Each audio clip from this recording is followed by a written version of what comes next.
వికారాబాద్ జిల్లా. నా పేరు రాజిరెడ్డి. దోమ హెడ్ క్వార్టర్ సర్పంచ్ను. మాకు మా సోదర సర్పంచ్లకు రావాల్సిన పెండింగ్ బిల్లుల కోసం రాష్ట్ర సర్పంచ్ల సంఘం ఆధ్వర్యంలో ఏర్పాటు చేసే ప్రెస్ క్లబ్ కార్యక్రమంలో పాల్గొన్నాం. ఈరోజు ముఖ్యంగా ఏంటంటే రాష్ట్ర వ్యాప్తంగా ఉన్న సర్పంచ్లకు రావాల్సిన పెండింగ్ బిల్లులు చెల్లించాలన్న డిమాండ్తో ఏర్పాటు చేసిన ఈ సమావేశంలో ప్రభుత్వం వెంటనే స్పందించి ఈ నవంబర్ 30 వరకు కూడా సర్పంచ్లకు రావాల్సిన బిల్లులు చెల్లించకుంటే రాష్ట్ర వ్యాప్తంగా మండల కేంద్రం నుంచి రాష్ట్ర వ్యాప్తంగా కూడా నిరసన కార్యక్రమాలు ఒక ఎజెండా తయారు చేసి ఒక ప్రభుత్వానికి వ్యతిరేకంగా నిరసనలు చేయాలన్న ఉద్దేశంతో మన రాష్ట్ర సర్పంచ్ల సంఘం ప్రయత్నాలు చేస్తుంది. కనుక ముఖ్యంగా మేము గౌరవ ప్రభుత్వానికి కూడా మేము చెప్పదలుచుకున్నది ఏంటంటే ఎన్నో ఇబ్బందులు పడి సర్పంచులు గ్రామాల్లో పనిచేసినారు, అప్పులు చేసినారు. కొత్తగా ఏర్పడ్డ గ్రామ పంచాయతీల పరిస్థితి మరింత దారుణంగా ఉంది. కనుక మీరు ప్రభుత్వం నుంచి ఏదైతే సర్పంచులకు రావాలనో అటు చెల్లింపులు వెంటనే చేయాలి. మా మండలంలో దాదాపు 2 కోట్ల పైన మా తోటి సర్పంచులకు అందరికీ రావాల్సి ఉంది ఒక మండలంలోనే.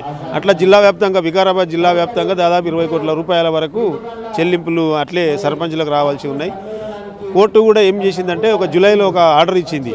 సర్పంచులు చాలా ఇబ్బందులు పడి పనులు చేసినారు కనుక వాళ్ళకు 3 నెలల్లో అంటే 3 షిఫ్టుల్లో వాళ్ళకు రావాల్సిన బిల్లులు ఇవ్వాలని చెప్పి కోర్టు చెప్పినా కూడా ప్రభుత్వం స్పందిస్తలేదు. అది ఆ విషయంలోనే ఈరోజు ఒక రాష్ట్ర వ్యాప్త సర్పంచ్ సంఘాల నాయకులతో జిల్లాల వారీగా ఏర్పాటు చేసిన ఈ సమావేశంలో ప్రభుత్వానికి కూడా మేము శాంతియుతంగా సూచించేది ఏంటంటే చాలామంది సర్పంచులు అప్పుల పాలయ్యారు.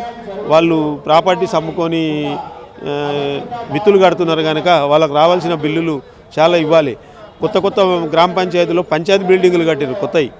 ఒక్కొక్క బిల్డింగ్కు 20 లక్షల రూపాయలు మంజూరు చేసింది, నిధులు మంజూరు చేసింది. బిల్డింగ్ కంప్లీట్ అయినాయి, వాళ్ళకి డబ్బులు రాలేవు. కొన్ని గ్రామ పంచాయతీలో డబ్బులు లేని వాళ్ళు ఇంకా బిల్డింగులు కూడా కట్టలేవు. బిల్లులు ప్రభుత్వం నుంచి వస్తలేవని పెండింగ్లో కొన్ని పనులు కూడా ఇంకా పెండింగ్లోనే ఉన్నాయి.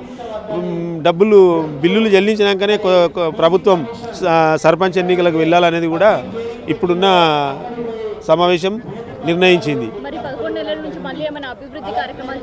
మేము 2019 ఇప్పుడు ప్రస్తుతం 11 నెలల నుంచి స్పెషల్ ఆఫీసర్ పరిపాలన ఉన్నది. గ్రామాల్లో ఎవరు ప్రజాప్రతినిధులు లేరు. ప్రభుత్వాలు చేసే ఏ కార్యక్రమాల్లో కూడా మాజీ ప్రజాప్రతినిధులు ఎవరిని ఆహ్వానిస్తలేరు. కూడా ఇప్పుడు ప్రస్తుతం అధికారుల చేతుల్లో గ్రామీణ ప్రాంతాలు నడుస్తున్నాయి. ప్రజాప్రతినిధులు ఎవరు కూడా పనిచేస్తలేరు. వాళ్ళకు డబ్బులు రావాల్సిన సర్పంచ్లు కానీ ఎంపీటీసీలకు కానీ వివిధ పనులకు సంబంధించినవి చాలా డబ్బులు రావాల్సింది కానీ ఎవరు కూడా ప్రభుత్వ పనులు ముట్టుకుంటలేరు. అసలు అంతా స్పెషల్ ఆఫీసర్లు. అది కూడా ఏం చేస్తున్నారు, వాళ్ళు పొద్దుగాలు లేస్తే ఆ పంచాయతీ కార్మికులకు నెల జీతాలు ఆ ట్యాక్సీలు అవి వసూలు చేసి వాళ్ళకి ఇస్తున్నారు. ఇంత ఏదైనా చిన్న మరమ్మతులు తాగునీటికి సంబంధించి ఈ వీధి దీపాలకు సంబంధించి చిన్న ఏమైనా మరమ్మతులు ఉంటే చేస్తున్నారు వాళ్ళు. ఇప్పటికి సెక్రటరీలు కానీ స్పెషల్ ఆఫీసర్లు కానీ వాళ్ళకు కూడా డబ్బులు రావాలి. అంటే వాళ్ళకి జీతాలు వస్తున్నాయి కానీ పంచాయతీ మీద ఖర్చు పెట్టిన డబ్బులు వస్తలేవు. జీతాలు వస్తున్నాయి వాళ్ళకు. పంచాయతీ అంటే కార్మికులకు వస్తలేవు. పంచాయతీ కార్మికులకు నెల కరెక్ట్ వస్తలేవు. వాళ్ళు చాలా పాపం పొద్దుగాలు లేచి అంతా గ్రామాల్లో అంతా మురికి పనులు చేస్తుంటారు. వాళ్ళకు కూడా వేతనాలు రాక వాళ్ళు కూడా చాలా ఇబ్బందుల్లో ఉన్నారు. వర్కర్స్, గ్రామ పంచాయతీ వర్కర్స్.